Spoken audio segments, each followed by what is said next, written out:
अस्सलाम वालेकुम स्टूडेंट्स, उम्मीद है आप सब खैरियत से होंगे। ठीक है स्टूडेंट्स, आज की इस वीडियो में हम 10th क्लास की कंप्यूटर साइंस की जो न्यू बुक है उसमें चैप्टर नंबर 3 का most important topic operator and expression इस पे बात करेंगे। हम पाइथन प्रोग्रामिंग के ऊपर डिटेल में डिस्कस कर रहे हैं। प्रीवियस लेक्चर्स में हमने पाइथन का इंट्रोडक्शन देख लिया, हमने वेरिएबल्स को डिक्लेयर करना देख लिया, साथ ही हमने पाइथन का सेटअप किस तरह से इंस्टॉल करते हैं और उसके ऊपर प्रैक्टिकल भी मैंने बनाकर आपको गाइडलाइंस प्रोवाइड की। तो आप प्रैक्टिकली भी देख चुके हैं कि पाइथन का सेटअप कैसे इंस्टॉल करेंगे। तो आज की जो वीडियो है ये मोस्ट इंपॉर्टेंट होने जा रही है, बिकॉज बहुत ही इंपॉर्टेंट टॉपिक है हमारे पास ऑपरेटर्स एंड एक्सप्रेशन का। और इस चैप्टर में से लॉन्ग क्वेश्चन तो नहीं आना, शॉर्ट क्वेश्चन आएंगे और ये टॉपिक जो है शॉर्ट क्वेश्चन के पॉइंट ऑफ व्यू से बहुत ज़्यादा इंपॉर्टेंस रखते हैं। मोस्टली इसमें से शॉर्ट क्वेश्चन आते हैं, तो मैं इसी वीडियो में आपको इसके इंपॉर्टेंट शॉर्ट क्वेश्चन भी बताऊंगा। कंप्लीट लेक्चर देखिएगा और इसके कंसेप्ट जो है वो क्लियर कीजिएगा। और साथ ही इस चैप्टर के एंड में मैं एक कंप्लीट प्रैक्टिकल की वीडियो बनाऊंगा जिसमें तमाम प्रैक्टिकल आपका कवर हो जाएगा। तो देखते हैं अपने टॉपिक को, ऑपरेटर्स एंड एक्सप्रेशंस। ये बेसिकली दो टर्म्स हैं और फर्स्ट ऑफ ऑल यहाँ पर दो मेन हेडिंग जो है वो नोट कर लें पेपर पॉइंट ऑफ व्यू से। ऑपरेटर की डेफिनेशन और एक्सप्रेशन की डेफिनेशन, इन दोनों की डेफिनेशन भी इम्पोर्टेंट है और इनका कंसेप्ट भी इम्पोर्टेंट है। तो इन दोनों टर्म्स को देखते हैं। सबसे पहले हमारे पास है ऑपरेटर। ऑपरेटर की डेफिनेशन देखते हैं, फिर इसको एग्जांपल से देखते हैं। Operators are symbols that are used to perform action on operand. Operator basically क्या होते हैं? सिंबल्स होते हैं हमारे पास that are used to perform operation और एक्शन, कोई भी वर्ड यूज कर सकते हैं, ऑन ऑपरेंड्स, जो कि ऑपरेंड्स के ऊपर कोई भी एक्शन परफॉर्म करेंगे या कोई भी ऑपरेशन परफॉर्म करेंगे। देखें, लाइक मैं आपके सामने लिखता हूँ प्लस, तो बेसिकली ये क्या है? This is a symbol. इसे सिंबल भी कहते हैं या मैथ्स में और कंप्यूटर में से क्या कहते हैं? ऑपरेटर। तो ऑपरेटर कोई भी सिंबल होता है, लाइक प्लस है, माइनस, मल्टीप्लाई, डिवाइड, कंपैरिजन के जो आप symbols, greater than, less than, कोई भी सिंबल होगा तो उसे हम क्या कहेंगे? ऑपरेटर कहेंगे अकॉर्डिंग टू डेफिनेशन। अच्छा, ये सिंबल तो ऑपरेटर हो गया, करेगा क्या? That are used to perform operations और एक्शन ऑन ऑपरेंड्स। ऑपरेंड्स के ऊपर क्या करेगा? ऑपरेशन या एक्शन परफॉर्म करेगा। तो ऑपरेंड्स क्या होते हैं? देखिए, ये मैं लाइक यहाँ रख देता हूँ बी, ये लिखते हैं मैंने ए। तो ये दो बेसिकली क्या है? वेरिएबल हैं, एक वेरिएबल ए है और एक वेरिएबल क्या है? बी है। तो इन वेरिएबल्स को हम यहाँ पर क्या कहेंगे? ऑपरेंड्स। तो इन दोनों वेरिएबल के ऊपर ये अभी प्लस का ऑपरेशन परफॉर्म हो रहा है क्योंकि दरमियान में प्लस ऑपरेटर है, प्लस सिंबल है, it's mean A plus B.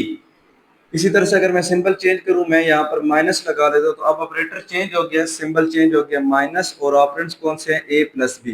तो इन दोनों ऑपरेंड्स के ऊपर जो भी ऑपरेशन जो एक्शन परफॉर्म होगा, बेसिकली वो कौन करवाते हैं? ऑपरेटर्स। क्योंकि ऑपरेटर एक सिंबल होता है और कोई भी ऑपरेंड्स जो है उनके ऊपर क्या करवाएगा? कोई भी ऑपरेशन परफॉर्म करवाएगा। तो ये माइंड में रखिएगा। ये ए और बी जो आपके सामने मैंने लिखे हैं, ये क्या है आपके पास? ऑपरेंड्स हैं। और ये जो आपके पास सिंबल होगा ना, यहाँ पर कोई भी सिंबल होगा तो उसे आप क्या कहेंगे? ऑपरेटर कहेंगे। तो दो ऑपरेंड्स के दरमियान, जो दो से ज्यादा ऑपरेंड के दरमियान कोई भी ऑपरेशन परफॉर्म करवाने वाला क्या होता है? ऑपरेटर। अब दूसरा हमारे पास है हेडिंग, जो दूसरी टर्म थी एक्सप्रेशन की।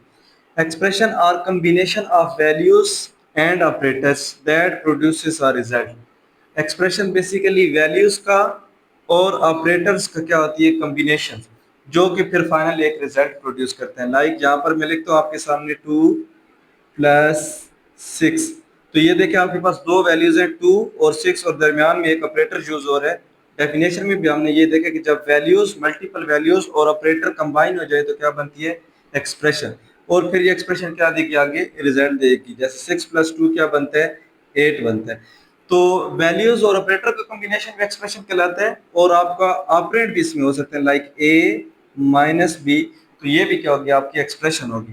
तो कॉम्बिनेशन ऑफ वैल्यूज और ऑपरेटर हो या कॉम्बिनेशन ऑफ वेरिएबल्स या ऑपरेंड्स और ऑपरेटर हो, ऑपरेंड्स हो, वेरिएबल्स हो और उनके दरमियान में कोई ऑपरेटर है, या वैल्यूज है और उनके दरमियान में कोई ऑपरेटर है, तो ये क्या कहलाएगी? एक्सप्रेशन कहलाएगी। तो हमारे पास जो है चार टाइप्स के ऑपरेटर होते हैं, ये माइंड में रखिएगा। ये भी इंपॉर्टेंट शॉर्ट क्वेश्चन है, how many types of operators. तो चार ऑपरेटर्स हैं, arithmetic operator, relational operator, assignment operator और लॉजिकल ऑपरेटर। हम वन बाय वन इन पे डिस्कस करेंगे। आज के इस वीडियो में हम अरिथमेटिक ऑपरेटर्स को डिटेल में देखते हैं विद एग्जांपल।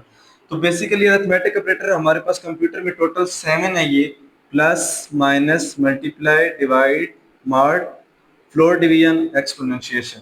इनके सिंबल्स जो है पाइथन में इसी तरह से यूज होंगे। प्लस के लिए प्लस है आपके पास माइनस, मल्टीप्लाई के लिए स्टारिक यूज करेंगे, डिवीजन के लिए आप ये बैक स्लैश, मॉड फाइंड करने के लिए आप ये परसेंटेज सिंबल होता है मॉड के लिए, फ्लोर डिवीजन के लिए डबल बैक स्लैश, और एक्सपोनेंशिएशन जब पावर होती है तो पावर के लिए आप क्या यूज करेंगे, स्टैरिक, डबल स्टैरिक यूज करेंगे। तो ये टोटल 7 आपके पास अरिथमेटिक ऑपरेटर्स हैं। हम इस एग्जांपल में इनको प्रॉपर यूज करके देखते हैं ये कि कोड में किस तरह से इनका यूज होगा। तो सबसे पहले एक कमिट मैंने ऐड किया हैश डिफाइन वेरिएबल। आपको कमिट्स का भी पता है, सिंगल लाइन और मल्टी लाइन कमिट्स का पता है, तो ये एक सिंगल लाइन कमिट है। सिंगल लाइन कमिट हम हैश सिंबल से स्टार्ट करते हैं, डिफाइन वेरिएबल्स।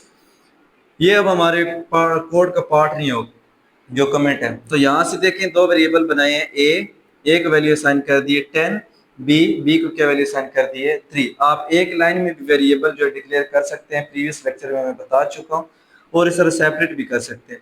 दोनों वेरिएबल्स में वैल्यू स्टोर करवा दी। आप देखिए आगे प्रिंट फंक्शन यूज की। प्रिंट आपको पता है एक आउटपुट का फंक्शन है। आप प्रिंट के आगे पैरेंथेसिस में ए, अब जो बच्चे प्रीवियस लेक्चर देख रहे हैं उन्हें आइडिया होगा, अब हमने ए डबल कोटेशन से बाहर लिखा है, यानी कि ए के साथ डबल कोटेशन ही लगाए। तो जब डबल कोटेशन से हट के लिखा जाए कोई भी वेरिएबल तो उसकी जगह उसकी क्या आती है, वैल्यू। तो आउटपुट में ए की जगह क्या आएगी, ए की वैल्यू 10। आगे प्लस लिखा है डबल कोटेशन के अंदर, तो प्लस क्या आ जाएगा, as it is. Double quotation में लिखी हुई चीज एज इट इज आती है। तो ए की जगह क्या आएगा 10, आगे क्या आ जाएगा प्लस, फिर बी डबल कोटेशन से बाहर है तो बी की क्या आएगी, वैल्यू। तो आउटपुट में क्या बनेगा 10 प्लस 3 इक्वल, डबल कोटेशन में तो इक्वल क्या आ जाएगा, एज इट इज आ जाएगा। फिर आगे कोमा लगा के, कोमा बेसिकली इनको कॉन्कैटिनेट डिफरेंस कर रहा है। अच्छा ए प्लस बी देखें यहाँ पर, ए की वैल्यू 10 है, बी की क्या है 3, और दरम्यान में प्लस लगा हुआ, तो 10 प्लस 3 क्या बन गया 13। तो आउटपुट आपका बनेगा A plus B is equal to 13, यानी ए की जगह भी वैल्यू होगी, बी की वैल्यू होगी, और ए प्लस बी की वैल्यू, तो क्या बनेगा 10 प्लस 3 इज इक्वल टू 13। ये फाइनल आउटपुट बनेगा इनकी वैल्यूज के साथ। अब देखिए सेकंड पे फिर हमने प्रिंट लगाया है आउटपुट, और इसमें हम अपना दूसरा अरिथमेटिक ऑपरेटर यूज कर रहे हैं। ए डबल कोटेशन में माइनस लिखे है, बी फिर डबल कोटेशन में इक्वल, और फिर ए माइनस बी। तो ए की जगह वैल्यू आ जाएगी हमारे पास क्या है 10, माइनस एज इट इज आएगा आउटपुट में, बी की वैल्यू आएगी 3 इक्वल एज इट इज, और आगे ए माइनस बी हो गए, रिजल्ट जो बनेगा आपके पास वो आ जाएगा। इसी तरह से प्रिंट लगाया, यहाँ आप मल्टीप्लाई कर रहे हैं, फिर हम लोग डिवाइड कर रहे हैं। इसी तरह से फिर हम लोग फ्लोर डिवीजन, यहाँ पर एक कंसेप्ट समझे, डिवीजन और फ्लोर डिवीजन का क्या डिफरेंस है। देखिए जब a डिवाइडेड बाई b करेंगे ना, तो पॉइंट में अगर आंसर आता है, फ्लोट वाली वैल्यू आती है, तो जो आपका ये डिवीजन होता है ना, ये वाला बैक स्लैश जो सिंपल आप डिवाइड करते हैं a डिवाइडेड बाई b, तो ये पॉइंट के साथ कंप्लीट आंसर दिखाएगा। यानी कि पॉइंट के बाद जितने भी आपके फिगर आ रहे हैं, जैसे आप डिवाइड करते हैं ना, 10 को डिवाइड करते हैं ये 3 के साथ, तो ये आपका आंसर बनेगा 3 3 जार 9, और फिर ये आपका पॉइंट में जाएगा, यानी कि आगे पॉइंट 3 इसी तरह से चलेगा। तो ये कंप्लीट पॉइंट के साथ जो आंसर है डिवीजन में दिखाया जाएगा। लेकिन जो फ्लोर डिवीजन है जिसके लिए हम डबल बैक स्लैश लगाते हैं, इसमें पॉइंट वाला आंसर नहीं दिखाया जाता, जस्ट इंटीजर आंसर दिखाया जाता है। लाइक 3 है ना, पॉइंट से पहले का या करीब करीब जो बन रहा है पॉइंट, तो विदाउट पॉइंट जो आंसर है वो फ्लोर डिवीजन में हम दिखाते हैं। अगर हमें विदाउट पॉइंट आंसर चाहिए हो, इंटीजर आंसर सिर्फ चाहिए हो, फ्लोट वाला नहीं चाहिए हो, तो हम फ्लोर डिवीजन तब यूज करते हैं। उसके बाद हमारे पास है मॉड का, ए मॉड बी। तो मॉड क्या होता है आपके पास, मॉड में आप ये देखें 10 अंदर रखेंगे, 3 बाहर, तो 3 3 जार 9, और रिमाइंडर में क्या बच जाएगा यहाँ पर हमारे पास 1। तो जो रिमाइंडर में वैल्यू बच जाती है, इसको किस में हम लेते हैं, मॉडुलस में। अगर हमने रिमाइंडर वाली वैल्यू आउटपुट में शो करनी तो हम उसका क्या लेते हैं, मॉड लेते हैं।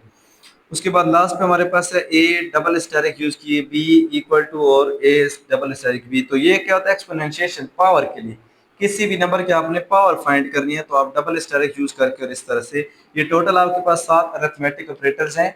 आप बेशक इस एग्जांपल को प्रैक्टिस कीजिएगा, और दूसरा ये है कि इसमें वेरिएबल्स भी चेंज कीजिएगा, साथ ही ए और बी मैंने रखे हैं, आप कुछ और रख लियो और इनकी वैल्यूज भी चेंज कर रहे हैं। बहुत शुक्रिया।